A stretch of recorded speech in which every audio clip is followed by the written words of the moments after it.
Hallelujah. Anasema ninavunja malango ya shaba.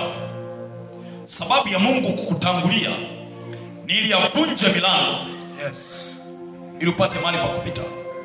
Lakini anasema baada ya kuvunja malango kuna mapingo, barriers, vizuizi vya chuma vimewekwa. Anasema na hivyo na katakata. Kwa nini? Kwa sababu sababu ya kuvunja ni ili aweze kukupa hazina za giza. Very good. Hallelujah. Mali zilizofichwa. Yes. Zimewekwa mahali pa siri. Yes. Na kisha kupa upate kujua. Jana kwambie, kuna watu wamechukua mali. Kuna watu wamechukua vitu ambavyo ni halali yako. Na huko walipovipeleka wameenda vimefungiwa kwenye malango.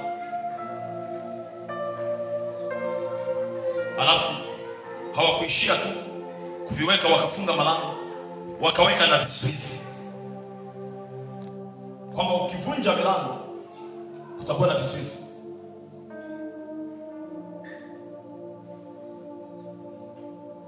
Bwana anasema nitatangulia, nitakwenda mbele yako. Nitakwenda mbele yako. Nitakwenda mbele yako. Ili ukifika unakuta malango yako wazi, yalishavunjwa na Bwana. Ndivyo inavyosema katika Matendo ya Mitume. Baada ya Petro kuwekwa gerezani, malaika alienda akamchukua na akamtangulia. Kwenye kila lango Petro alilofika alikuta liko wazi. Simama mahali ulipo. Hallelujah. Thank you, Jesus. Na ndivyo tutakavyotembea kwa saa zote 21. Ni lazima tuhakikishe kwamba tunaidai haki yetu. Haki usipoidai inaweza ikapotea tu. Inaweza ikapotea hata kama ni kwako. Inapotea. Kwa nini? Kwa sababu kuna walioishikilia na wanajua ni ya kwako. Ndio maana Biblia inasema katika kitabu cha Daniel, pamoja na kwamba alijibiwa tangu siku ya kwanza, lakini kwa kuwa alikuwa hajakiona anachokihitaji, Daniel hakutoka pale.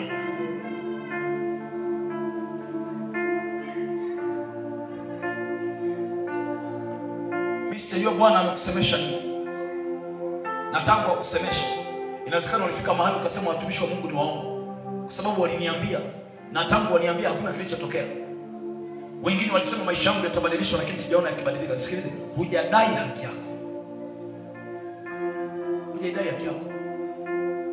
Kwa nini? Anasema kuna watu ambao kazi yao wanachukua, wanaifungia mahali pa gizani. Ni vya kwako lakini vimefungiwa gizani. Na baada ya kuvifungia wakaweka na vizuizi, ili mradi unapovitaka ukutane na usumbufu mpaka ukate tamaa.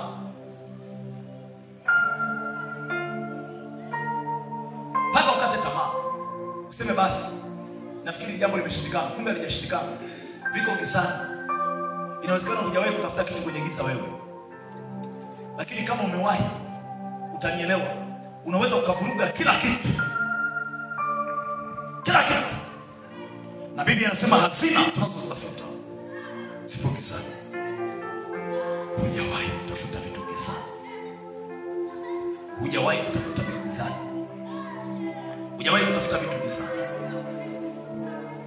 Ndio wakati ambapo unaweza kumkuta mama anafunga kanga hapa. Mama wengi wakipambana wanafunga kanga hapa. Anafunga hapa. Hataki hata matiki acheze. Kwa sababu anaonyesha ninamaanisha. Kama ni kukimbia nitakimbia. Kama ni kugaragara nitagaragara. Lakini nikiwa ninatafuta haki yangu ionekane. Na kama ni mwanamume, tai ataweka pembeni. Shati ya mikono mirefu kama ya kwangu utakuta anakunja. Ukikuta mwanaume anakunja shati, inawezekana akakunja na suruali. Ujue anamaanisha ya kwamba sasa ni mapambano. Au anatumbukiza suruali ndani ya socks. Maana yake anaonyesha ya kwamba sitaki makwazo. Lazima nipambane mpaka kieleweke.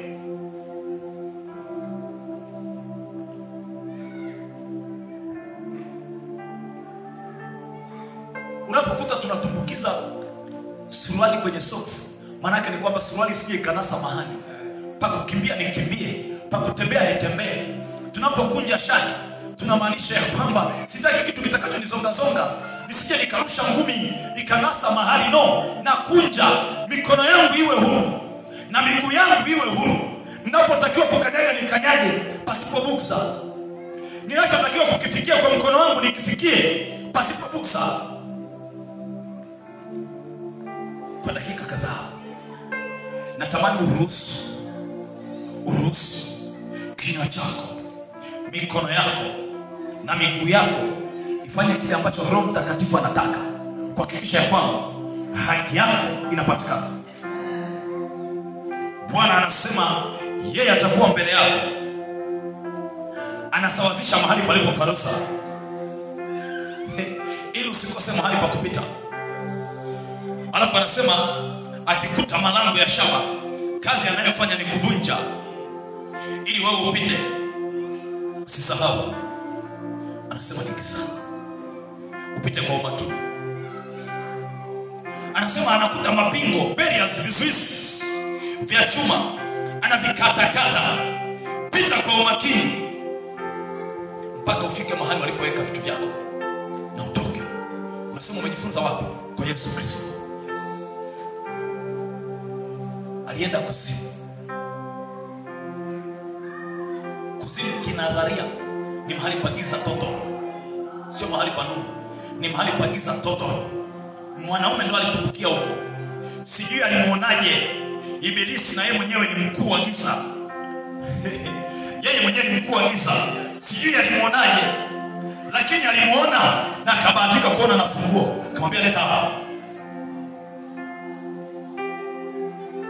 Ndio maana wakati mwingine mambo ya imani ni kama ukichaa, ni kama uenda wazimu. Mtu anaweza asielewe, lakini kuna kitu Roho Mtakatifu anakuonyesha katika ulimwengu wa roho. Kuna mahali anakuonyesha vunja hapa, kanyaga, vunja.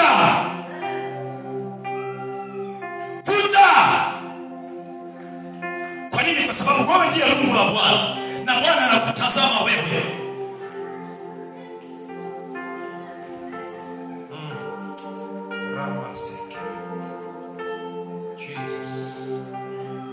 Nikiwa Mwanga, wilaya ya Mwanga kule Kilimanjaro kwenye mkutano, akatoka binti katikati ya maombi namna hii, akaanza kuruka, anaruka juu sana, na ni binti. Wakamshika wakifikiria na pepo. Nikamwambia mwacheni huyo. Akaanza kukata, anakuwa kama anakata, anafanyaje, anafanya nini? Anatupa mateke, na ni binti, na ni wa kike. Nikamwambia mwacheni, hana pepo huyo, mwacheni huyo, hana pepo. Mwisho wa maombi akasema nimekuwa huru na kurejesha vitu vyangu. Akaanguka chini, kanyamaza kimya. Kuna mahali alikuwa anatoka.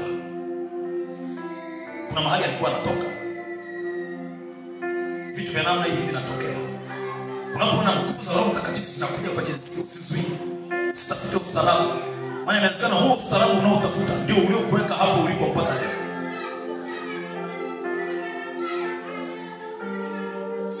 Na kuongoza kwa maneno machache, alafu unaendelea.